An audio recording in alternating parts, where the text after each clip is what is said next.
Hi అండి, అందరికీ good morning అండి. ఈరోజు మన స్టోరీ ఏంటో తెలుసా? తాతయ్య పెళ్ళి. ఏంటి, తాతయ్య పెళ్లి చేసుకోకూడదా? ఏ, బామ్మగారు పోయి 4 years అయిందట.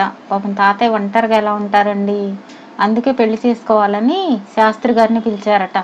చేసుకుంటాడో చేసుకోడో చూద్దామా మరి. పెనుగొల్లు గ్రామంలో ఉండే రామానుజం చాలా ధనవంతుడు. వ్యాపారంలో ఇప్పటికీ ఇంకా ఆర్జిస్తూనే ఉన్నాడు. 60 ఏళ్ల వయసులో ఉన్న రామానుజానికి కొడుకు, కూతురు, మనుమలు, మనమరాళ్లు కూడా ఉన్నారు. ఆయన భార్య పోయి చాలా ఏళ్లయింది.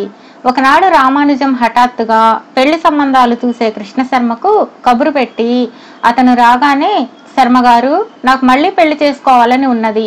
ఎక్కడైనా 25 సంవత్సరాల లోపు వయసున్న మంచి అందమైన అమ్మాయిని చూడండి. నేను ఆస్తి ఉన్నవాణ్ణి కదా అని వరకట్నం ఏమాత్రం ఆశించడం లేదు. నేనే ఆ పిల్ల తల్లిదండ్రులకు తృణమో ఫణమో ఇచ్చుకోగలను అని చెప్పాడు. రామానుజం కోరిక విని కృష్ణశర్మ ఆశ్చర్యపోయాడు. మంచివాడని, ధర్మబుద్ధి గలవాడని రామానుజానికి మంచి పేరున్నది. ఈ వయసులో ఆయనకు మళ్లీ పెళ్లి చేసుకోవాలనే బుద్ధి పుట్టడం ఏమిటి? అందుకే ఎవరికి ఏ కాలానికి ఎటువంటి బుద్ధులు పుడతాయో చెప్పలేమంటారు పెద్దలు అని కృష్ణశర్మ తనకు తాను సర్ది చెప్పుకున్నాడు. అలాగే బాబు, త్వరలోనే సంబంధం విషయం తమకు తెలియజేస్తాను అని కృష్ణశర్మ వెళ్ళిపోయాడు. ఆ సమయంలో రామానుజం కోడలు జయలక్ష్మి ఇంట్లోనే ఉన్నది. ఆమె మామగారి కోరిక విని ఎక్కడ లేని ఆశ్చర్యం పొందింది. సాయంత్రం ఇంటికి వచ్చిన రామానుజం కొడుకు వెంకటరమణ భార్య చెప్పగా సంగతి తెలుసుకుని, అమ్మ పోయి 4 ఏళ్లయింది. ఇన్నేళ్లుగా లేనిది నాన్నకు హఠాత్తుగా ఇలాంటి ఆలోచన ఎందుకు వచ్చిందో నాకైతే అర్థం కావడం లేదు. ఆయన అనుకున్నది చేసి తీరుతాడు. మనం ఏం చెప్పినా ప్రయోజనం లేదు అన్నాడు. 10 రోజులు గడిచాక రామానుజం ఇంటికి కృష్ణశర్మ వచ్చి, బాబు, తమకు తగిన సంబంధం వెతకడం చాలా శ్రమ అయింది.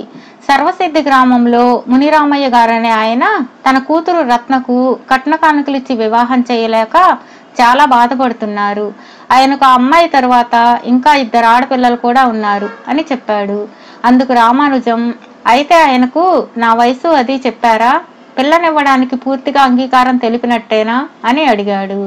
తమ గురించిన అన్ని వివరాలు చెప్పానండి. తమ కుమార్తెకు వివాహం అయితే చాలు అన్నారు. ఆ రత్నకు 22 ఏళ్ల వయసు, లక్ష్మీదేవిలా ఉంటుంది అన్నాడు కృష్ణశర్మ. సరే, ఆ పిల్లను చూడాలి, మంచి రోజేదో చెప్పండి అన్నాడు రామానుజం. కృష్ణశర్మ పంచాంగం చూసి, వచ్చే లక్ష్మీవారం దివ్యంగా ఉన్నది అన్నాడు. ఈ విషయం తెలుసుకున్న పెనుగొల్లులోని అమ్మలక్కలందరూ రామానుజం వీధిలోకి వెళ్ళినప్పుడల్లా, ఆహా, ఈ తాతయ్యకి పెళ్లి అంటూ గుసగుసలాడడం ప్రారంభించారు. కొడుకు వెంకటరమణ కోడలు రామానుజాన్ని ఇదేమిటని అడగలేదు.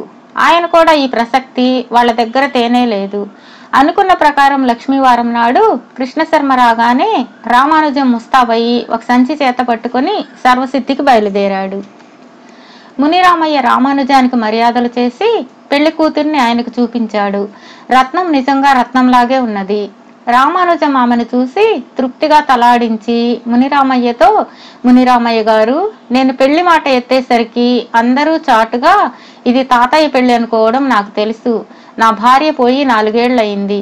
కావాలనుకుంటే అప్పుడే పెళ్లి చేసుకునేవాణ్ణి. కానీ నాకు మళ్ళీ పెళ్లి చేసుకోవాలనే ఆలోచనే లేదు అన్నాడు. ఆ మాట వింటూనే మునిరామయ్య ముఖం కందగడ్డలా అయింది. తమరు పెద్ద మనుషులు అనుకున్నాను, ఇదంతా ఏమిటి అని అడిగాడు. కృష్ణశర్మ మతిపోయిన వాడిలా దిక్కులు చూస్తూ ఉన్నాడు. రామానుజం ఎంతో శాంతంగా, ఆవేశపడకండి మునిరామయ్య గారు. నా వంటి ముసలివాడికి బంగారం లాంటి పిల్లనివ్వడానికి మీరు సిద్ధపడ్డారంటే మీరు ఎలాంటి గడ్డు పరిస్థితుల్లో ఉన్నారో నాకు అర్థమైంది. ఈ సంగతి నాకే నేను తెలుసుకోలేను గనక కృష్ణశర్మ గారిని కొంత శ్రమ పెట్టాను. మీ వంటి వారికి సాయపడడమే నా ఉద్దేశం అంటూ సంచిలోని కొంత డబ్బు తీసి మునిరామయ్యకు చూపించాడు. రామానుజం మాటలు, డబ్బు చూసి అందరూ నిశ్చేష్టులయ్యారు. అప్పుడు రామానుజం, ఈ సంచిలో 20,000 రూపాయలున్నాయి. నా భార్య అంత కలగల వారి ఇంటి ఆడపడుచు కాదు. అయినా కట్నం పేరుతో మా నాన్న వాళ్ళ నుంచి పెద్ద మొత్తమే రాబట్టాడు. నా భార్యకు ఇది బాగా జ్ఞాపకం ఉన్నది. ఆమె ప్రోద్బలం వల్లనే నేను కానీ కట్నం తీసుకోకుండా కోడల్ని తెచ్చుకున్నాను. ఈ సంగతి కృష్ణశర్మ గారికి కూడా బాగా తెలుసు అన్నాడు.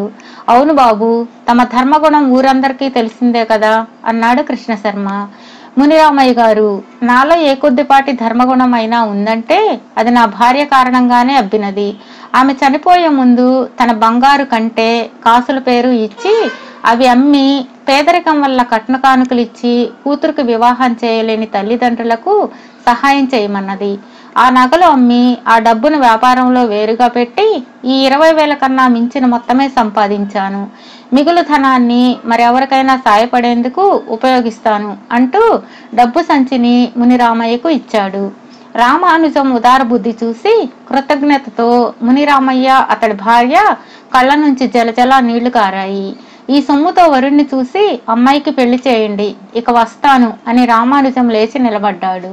రామానుజం గారు, మీ రుణం ఈ జన్మలో తీర్చుకోలేనిది అంటూ మునిరామయ్య రామానుజం 2 చేతులు పట్టుకున్నాడు. అంతవరకు తలుపువారుగా నిలబడి అంతా వింటున్న రత్నం ముందుకు వచ్చి రామానుజం పాదాలకు నమస్కరించింది. అరెరెరే, తాతగారిని బ్యాడ్గా అనుకున్నాం కదా, చాలా మంచి ఆయన, మంచి హెల్పింగ్ నేచర్ గల ఆయన. తాతగారు నమస్తే అండి, బాయ్ అండి.